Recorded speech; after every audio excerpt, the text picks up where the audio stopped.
get out of this, what you wanted to get out of this? Yeah, I thought it was great. I mean, it was really a hard game, right? I mean, credit to Alabama. They came out, and I told our team at halftime, 100% my fault in terms of not preparing them for, them just being in our face with the press, right? And it was overwhelming, and it took us a little while to solve it in terms of, we've faced this before, teams that just want to get in our face with 6 or 7 players, just play beyond it, right? And then we started to be a little bit more direct, find our moments to play a little bit, and then obviously created some chances. So it's like a lot of players, which is great. It's what you want, right? It's every season, you roll the ball out for the first time, you're like, okay, here goes. What do we got? And so I think there are a lot of positive things, and then a lot of, kind of video moments that we can learn from and move forward with heading into Florida next week.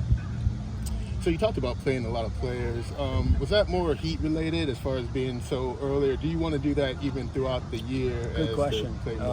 No idea. Well, in terms of how deep we're going to go throughout the season, that remains to be seen, right? This was an opportunity for everybody to play, right? And show us what they have and how they can help our team. From a heat standpoint, a little bit, but a little bit of just protecting them, right? I mean, obviously we had to play a couple of our backs for big minutes, right? But other than, I think we had 3 players play 67 minutes or above. Everybody else was 50 and below.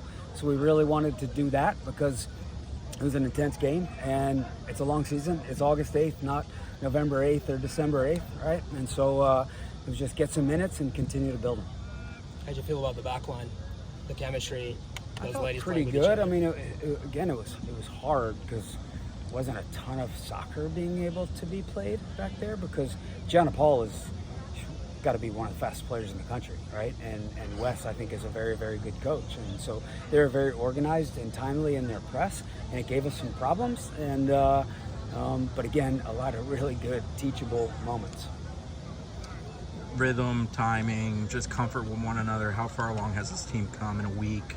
And tonight with playing so many, how did you think they did when they were mixed together? I think really, really well tonight because it's really hard playing 21 field players, 3 goalkeepers, right? How are there going to be relationships and connections, right?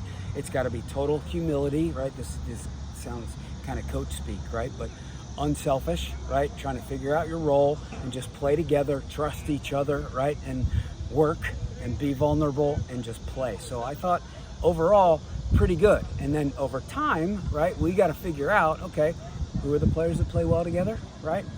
What are the connections that happen, right?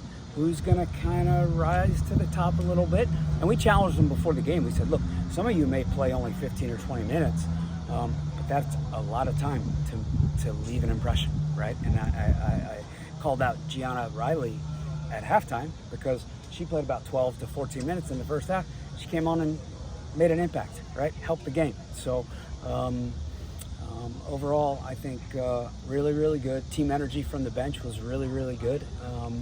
And while it really stinks to not win the game 4-0 and give away another set-piece goal, I'm going to see the glass as half full and look at it, right? And learn from it. And it doesn't count, right? Next week it counts.